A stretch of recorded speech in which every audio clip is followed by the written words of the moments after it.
Souffle. Bit flash, but it has to be the perfect way of ending a Sunday lunch. Now, we're going to make a banana and passion fruit souffle. And the secret behind any souffle is in the pastry cream. It's very simple. It's just almost like a thick custard. 150 mils of milk and 100 cream. Put that onto the boil. Just into the pan. 3 egg yolks, sugar, 3.5 tablespoons. This is where you have to be very vigorous with whisking the eggs and the sugar. Into the bowl.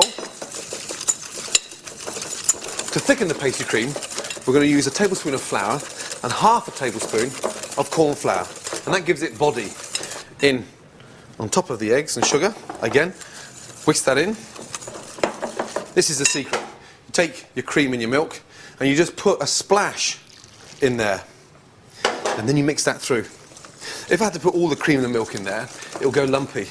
But what's happening now, whilst I'm whisking this in, it's staying nice and smooth.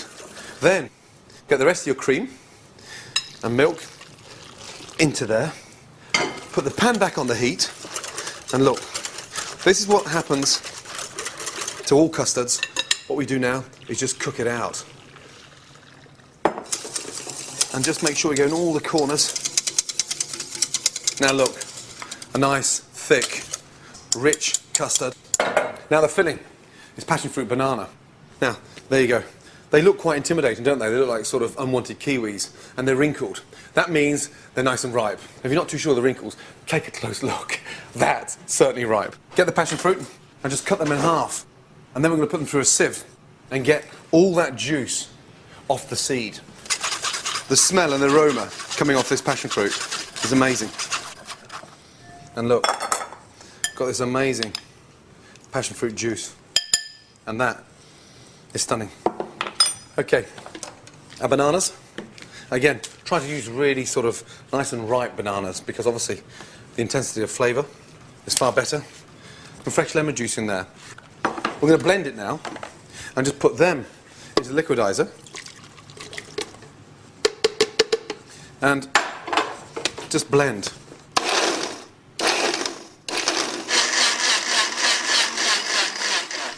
There. Look. A cube of ice in there, some fresh yogurt, and you've got the most amazing smoothie. That in with your pastry cream, and then mix. The nice thing about this particular base, it can be made 2 or 3 days before, in the fridge, and just take it out when you need it. The most important thing about making a souffle is making sure it doesn't stick to the mould. That's simple. Your ramekins and your butter. The most important thing about the butter is to keep the butter soft. If you're not too sure how soft, just touch your skin. That's how soft it should be. Get your pastry brush, not too much butter. Now, first thing, crucial, make sure your moulds are dry. You can't butter something that's wet. It's going to cause it to stick and therefore rise unevenly. I'm just going to get my brush and have these really nice sort of vertical strokes. And it's like sort of little tram lines. Then when the heat gets inside that mould, it's going to push the souffle up. Before that butter sets, we're going to line them with some sugar and chocolate.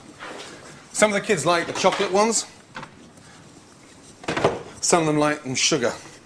Tip all the grated chocolate into the mould. All we do is just tip the mould round.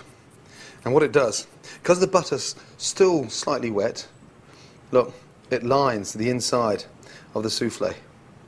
Then you tip the excess chocolate into the next mould. And so you're not wasting anything. But look, you've got that real nice chocolate. Now, for these ones, we're going to line with sugar. Round, twist, twist, twist, twist. And look, there you go. A nicely lined mould of sugar.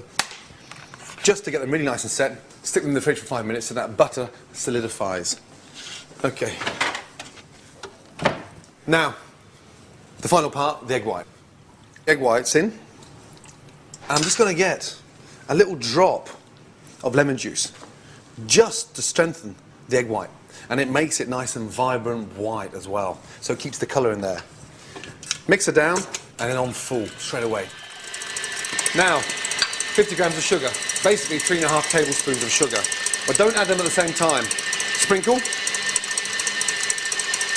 And then count to 10. That allows the sugar to be evenly distributed across the bowl. Then add another spoon of sugar. And what happens now, we get a really nice, rich meringue. Now, I'm going to take 1/3 of the meringue out, and I'm going to really seriously whip it inside the pastry cream. Everyone thinks you've got to be really delicate and dainty and start folding it in, but no, that's the last thing you've got to do, because that's what causes lumpy soufflés. And this is where we start folding in the 2/3 of the remaining egg white, and that's crucial. We've got to really make sure that we sort of evenly mix in the egg white. We don't want to knock all the air out of the egg white, but we've got this really nice, silky, smooth, very tasty mixture that needs to be brought together. Okay, that's ready. The moulds now. But before I start actually filling these moulds, just turn the oven up a little bit. We're going to cook them at 180, but turn the oven up to 190, because the minute we open that oven door and put those soufflés in, it drops in temperature. Get your cloth and fold it into 4, because we're only going to fill the mould to begin with half full. Get your mould and your ladle, and look, drop the mixture in, get the mould, and just bang it at the bottom of the cloth. And what happens now? All that mixture goes right to the bottom of the mould, so therefore it rises evenly. If it didn't hit all the corners, it goes skew-whiff, left and right, and that's what you don't want. Definitely not. So, once you've got all the mixture at the bottom of the mould, then just top them off. Fill it up right up to the very top. And all we do now is get your palette knife and just, with one clean sweep, off. What we want to do now is create a little ridge. So you just get your thumb and you go round the mould like that, because that stops the soufflé from hanging over the side as it starts to rise. I'm not one for being overconfident, but I can guarantee these are going to work. Into the oven. Don't put them too close together, because as they rise, I do not want them to stick. A couple of inches separating them. In the oven. Look, temperature's dropped already. Close the oven door and say a little prayer.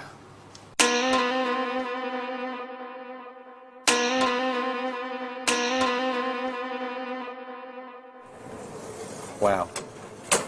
Piece of cake. Now, look at them. Got that little bit of sort of bulge at the side.